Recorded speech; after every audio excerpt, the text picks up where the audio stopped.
Hello and welcome back to the channel. Back to 2D6 Dungeon and Tailspire.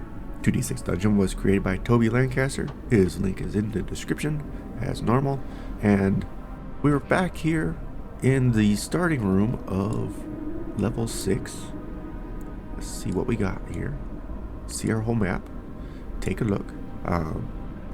Last episode we had a whole bunch of corridor creation. Led to us covering quite a bit of the map. When it wasn't a corridor, it was a large room kind of thing, for the most part. So let's complete this. We have a door here. We have a door there. We have a door here. And there. And way over there. I don't really want to leave anything unchecked or unfilled in, so we're going to try and fill in this whole thing. Obviously, we're going to find the stairs down. So let's move on over to this archway and see what we got behind it. Through the archway here, we come into a very large room, one of the largest rooms I've ever created. What we have is a stone workshop. Workbenches fill this space. There are 2 chisels, a bowl of water, plenty of stone, and a few incomplete gargoyle heads. Go on the interrupts table, which we did. Over to one side is a rack that is full of scrolls. Standing at it is a figure. They turn as they hear you approach.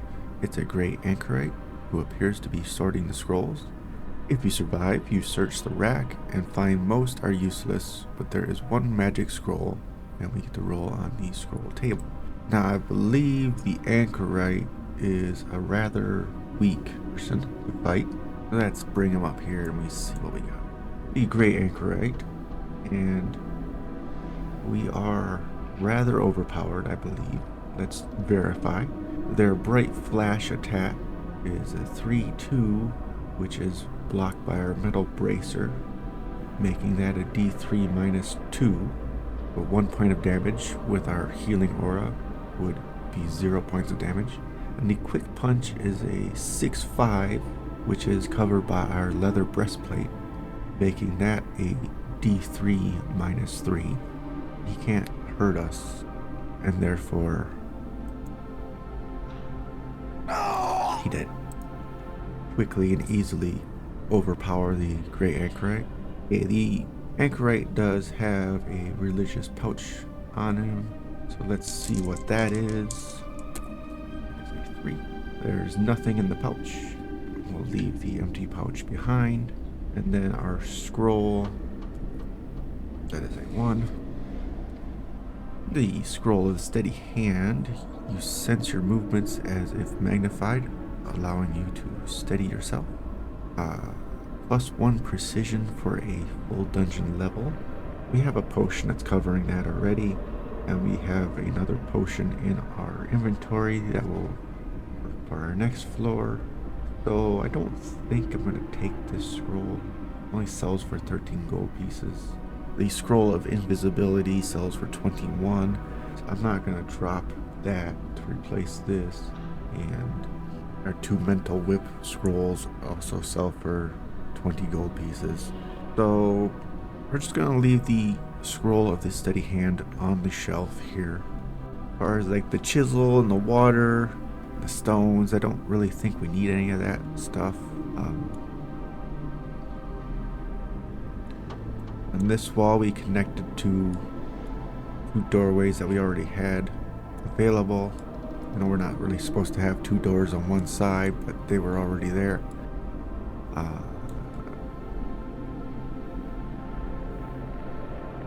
We have this way that should connect up, and I don't want to leave an open space this floor. So let's hop over here real quick and find out what's behind here. Fill in the gap, and then we'll come back over to this door after. This archway leads us into a small corridor with another archway. We pass through that. We come into a room, a high council chamber. 6 high-backed black wooden chairs face each other in the shadowed council chamber. Suddenly, a robed figure appears over each chair, but they shimmer and disappear.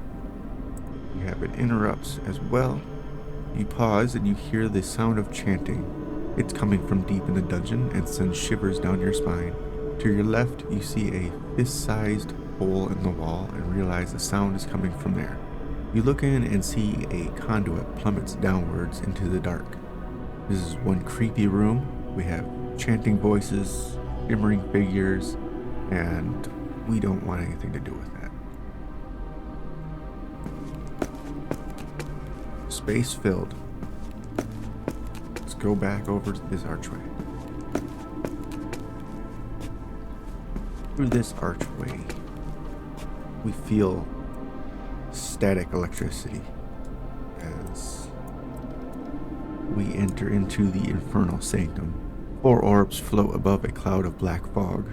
Lightning crackles from each hitting the fog. Arms raise, an Infernal Cardinal floats into sight. A bolt of energy hits you and lose 5 HP. Taking her down to 75 health before we even start fight. The Infernal Cardinal rules levels 5 and 6 of the dungeon. These dark humanoids have mastered the many orbits of magic, but twisted it into an infernal haze of power that is all-consuming. For maneuvers, they have Blade Cleave, a 4 and a 6, and Lash of Flame, which is a 6 and a 1. The Lash of Flame is blocked with our leather breastplate, making that a d6 plus 1. Blade Cleave is not blocked by anything, so we'll take the full 2d6 plus 1 for that. The Cardinal's interrupts are a Pyre Shield on primary 1s, 2s, and 4s. Is minus 3 damage. That does not affect us at all. And Floating Embers on secondary 2s, 3s, and 4s, minus 2 damage. That covers everything. All of our attacks will be at minus 2 damage. I'm thinking this combat's going to be a bit rougher, so we're going to go ahead and throw the Yips Throwing Axe. Yeah, I think that was a plus 3 too. That was our throwing axe. I didn't write it in properly. It was a plus 3 throwing axe. Let's fix that real quick. If we throw the throwing axe with Yip's returning rune on it, the weapon will return to our hand. If it causes damage, it can be thrown again at the same combat. So before we even start combat here, we're going to throw the axe at him and see how we do. I mean, he already hit us with the lightning. We're going to hit him with an axe. 5 and 3. So it's going to take minus 2 damage. Being that I haven't thrown one in a while, we'll bring up the information. So, primary die, being a 5, isn't affected by his interrupts, but the secondary die, being a 3, is affected.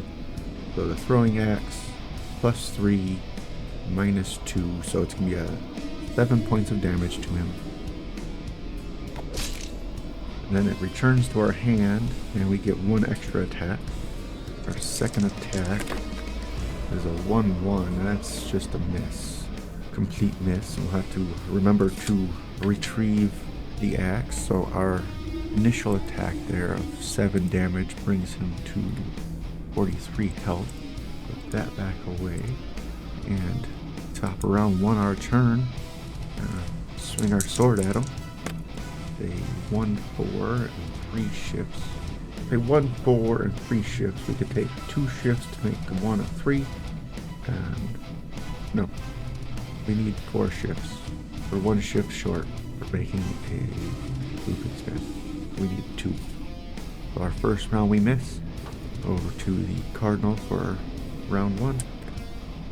The Cardinal gets a prime attack The Cardinal reaches out, clenches its fist, and you feel intense heat flood your body. Lose 2d6. Got 6 health.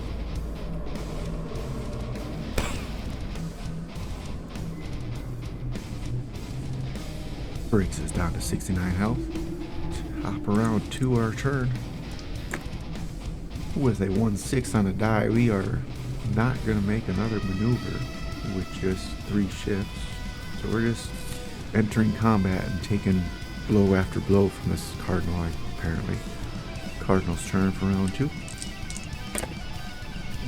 4-4, 2 shifts. You can turn the 4 into a 6 to create a blade cleave. 2d6 plus 1. 4 points of damage.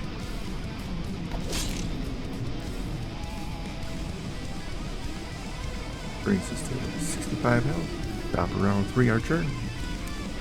With the 3-6 and 3 shifts, we can maybe actually do something. No.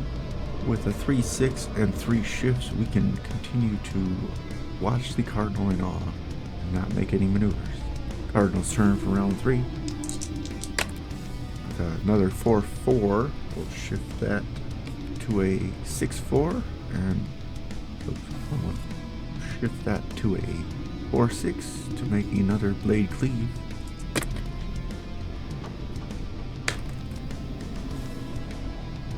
Eight points of damage. Oh, we haven't been healing. I haven't been giving myself heals. I'm gonna remember that now.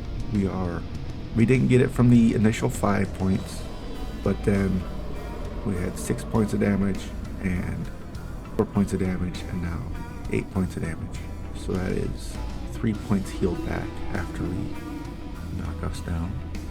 We'd be at 57, and then we get our 3 points back from our 3 hits, bringing us back up to 60. Can't forget those in a fight like this. We're just standing here watching the Cardinal beat our asses. Top around 4, our turn. 4 shifts now, and a 6-1. 6-1 with 4 shifts, we can change that 1 into a 4 to create a Fierce Strike, which will be 2d6 plus 8 due to the interrupt. Much better after standing around for so long. 19 points of damage.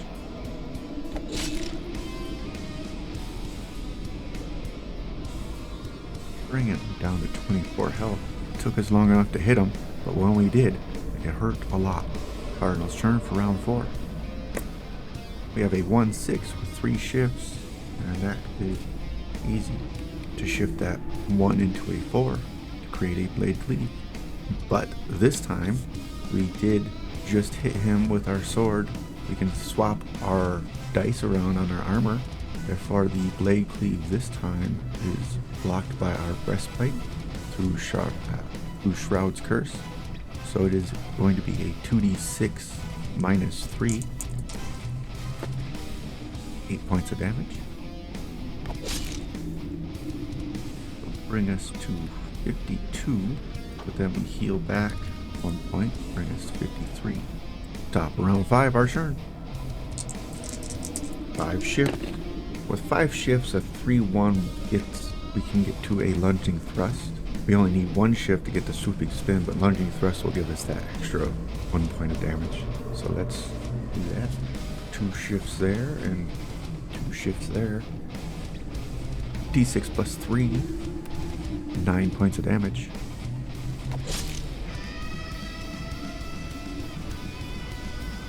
Brings him down to 15 health. Cardinal's turn for round 5. And we get another prime attack roll from the Cardinal. Reaches out again, clenches his fist, and we feel the heat in our body. 7 points of damage.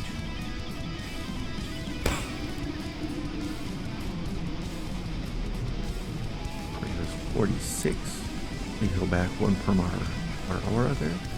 Bring us to 47 health. Top around 6, our turn. With a 1-4 and 6 shifts, we can take that 1 and shift it all the way through to a 6 using 5 shifts. making for a furious strike. 2d6 plus 8. 16 points of damage. That brings him to dead. Drops him to the ground. Retrieve our throwing axe that only returns once, I believe. We had to go collect it the second time around. Before we get to looting the Cardinal, let's get our XP from him. 950. Bring that here. That'll bring us up to 11,481 experience points. And then he's got a religious pouch and 2 scrolls on him. Let's do the pouch first. That is a 10.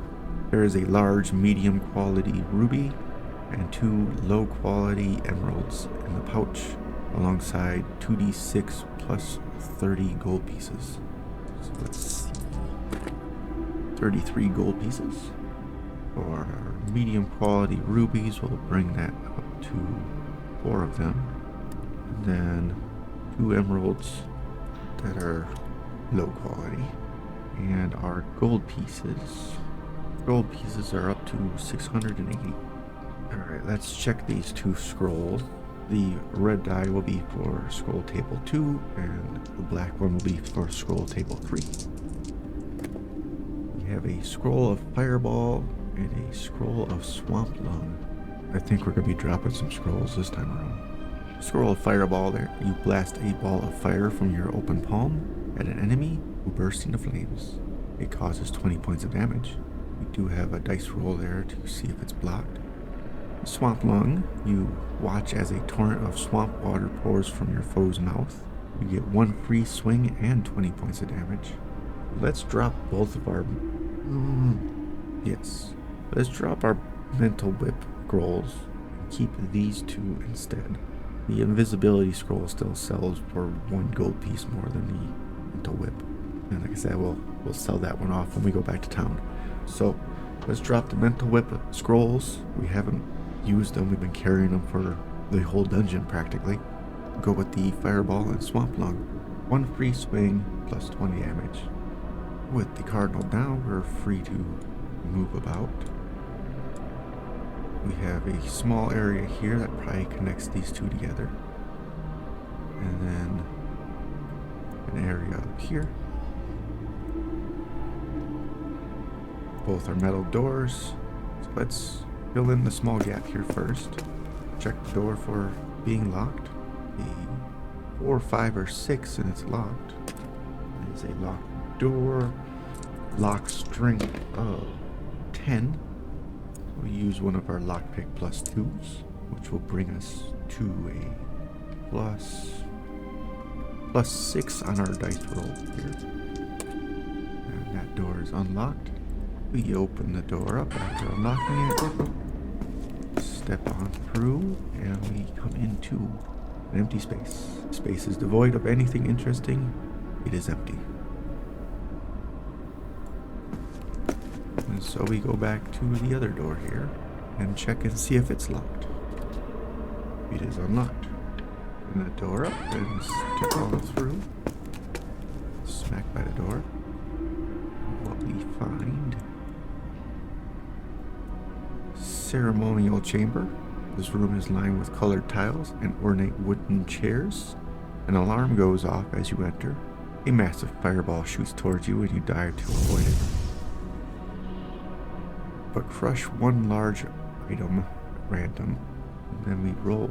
For the interrupts, lying on a workbench to one side is a partially butchered dead deer. It appears as if its heart has been removed, but as you draw closer it springs up and you see its head is mutated and experimented on. Use zombie stats. It attacks. You survive. You search the workbench. And I feel like with the alarm going off, we may also get a patrol. Let's bring in a patrol while we're at it. Fight both things at once. A raptured Simbe. Alright, with the zombie deer here, we have a clawed hand, or 3, which would be blocked by our metal bracers. So it's just a d6. The interrupt of a lifeless corpse on a secondary 1, 2, or 6, which would be our swooping spin, so -1 on that. And then the Raptured Simbe, the thing we'll focus on first. I hit it with the axe real quick. The Raptured Simbe, we haven't fought one of these in quite a while. A few infernal monks focus their study on the Metamorph Spear. Many die unable to control this powerful magic, or worse, become afflicted. A few, though, show aptitude and become Simbe. They have Transform Hand and Energy Blast for maneuvers. Transform Hand is a 1-2 that won't be blocked on anything, and then the Energy Blast is a 4-5, which will be blocked by our Banded Shield. So that would be a d6 + 1. For the interrupts, they have an Ethereal Shield, primary 2s and 6s, which will be our Furious Strike, and Quick Sway, which would be secondary 2s and 3s, which would be our Lunging Thrust and Swooping Spin. So Furious Strike will be a 2d6 + 7, and the others would be a d6 + 2 and a d6 + 1.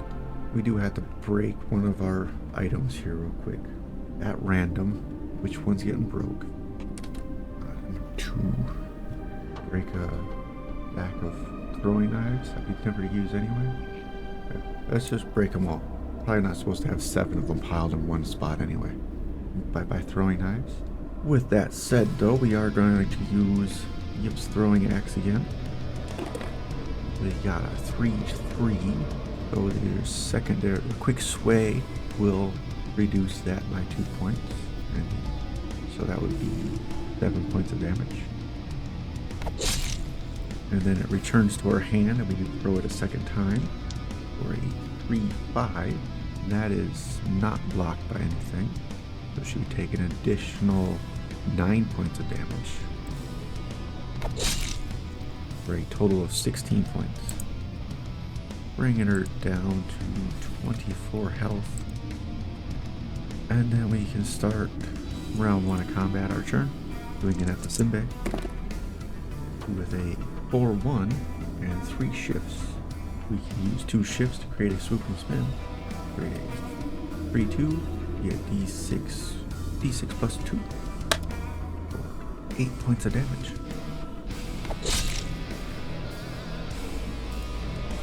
Bringing her to 16 health. Simbe's turn for round 1.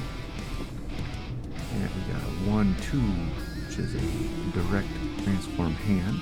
We just hit her, so she is under the Shroud's curse, meaning we can swap our dice. So our leather breastplate is going to deflect the transform hand, making it just a d6. 3 points of damage.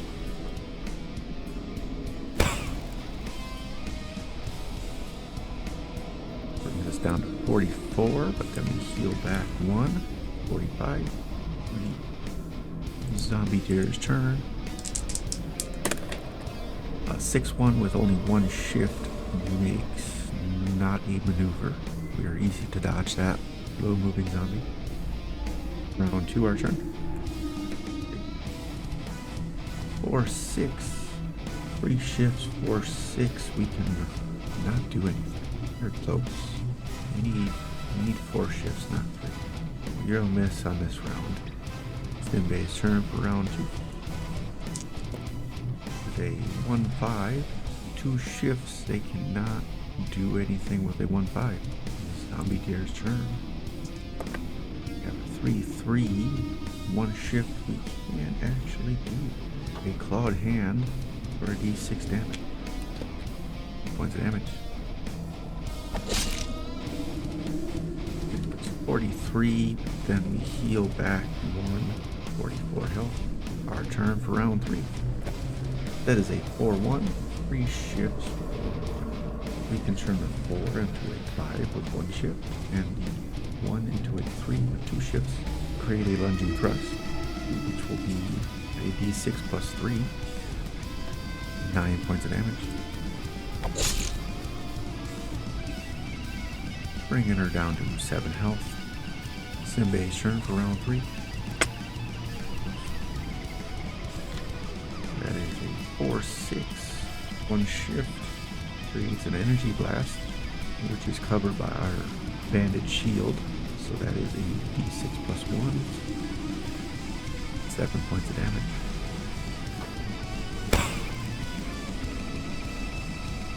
Bringing us 37 health, but then we heal back 1 to 38. Zombie Deer's turn for round 3. We have a 4-1.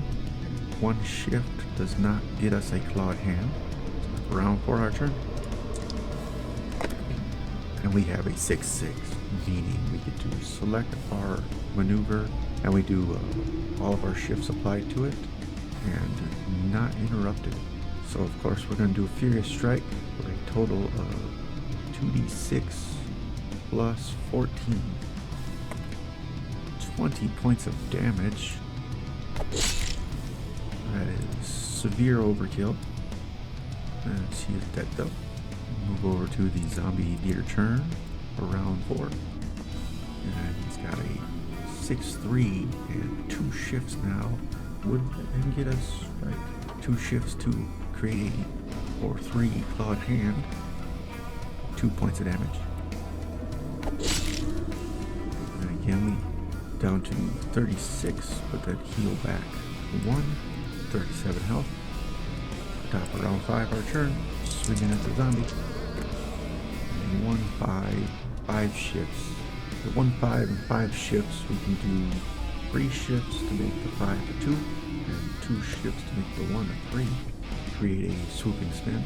The Zombie Deer does deflect 1 point of damage from that. So it'll be d6 plus 3. 9 points of damage.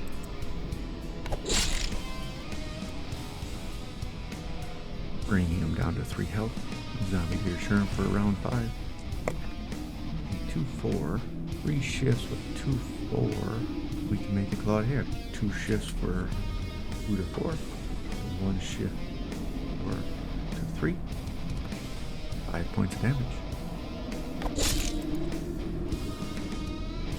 Brings us down to 32. Then we heal back 1 to 33. Top of round 6 our turn. 5-3, which is a direct lunging thrust. No interrupts on it. Apply. So it's we get to add our shift onto it, our total shift. So that is going to be a d6 plus 11. 15 points of damage. And again, severe overkill. But the Zombie Deer is dead. Let's take a look at our experience points here quick. We get 500 from the Simbe and 38 from the zombie. That'll bring us to 12,019 experience. Alright. The zombie has a body search table with a 4. We pat down the body but find nothing. Expected. It is a Zombie Deer. The Simbe has a religious pouch. That is a 6. There is a square of cotton fabric inside the pouch, wrapped around some ketot spines. Do I have any of those? Yes, I do have a few. So we'll add to that pile. And we'll take the cotton fabric. Why not? And that, after the deer, we have to roll on the religious artifacts table. And that is a 6. Someone has left a bottle of wine and bread here. Gain 1 ration. So we get a ration. Brings us to 6 rations. And then we have 2 doorways. There's supposed to be reinforced doors in those. Not the doors. Reinforced doors.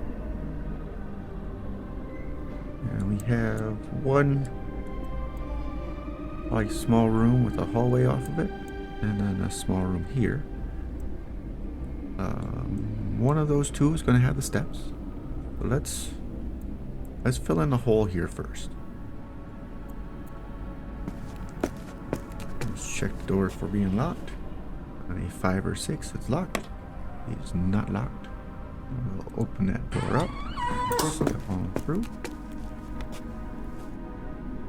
Inside. Inside we have a workspace. There are 3 tables and some chairs here. On one table is a knife and a breadboard, but no bread. Roll a d6. On a 1, 2, or 3, a patrol comes. If you survive, then we have an interrupts. So if no patrol comes, we have no interrupt. And we have a portcullis at the far end of the room. We have 5, so no patrol. Now we can step over and look through the portcullis and see that it's just a hallway that connects back to the other way.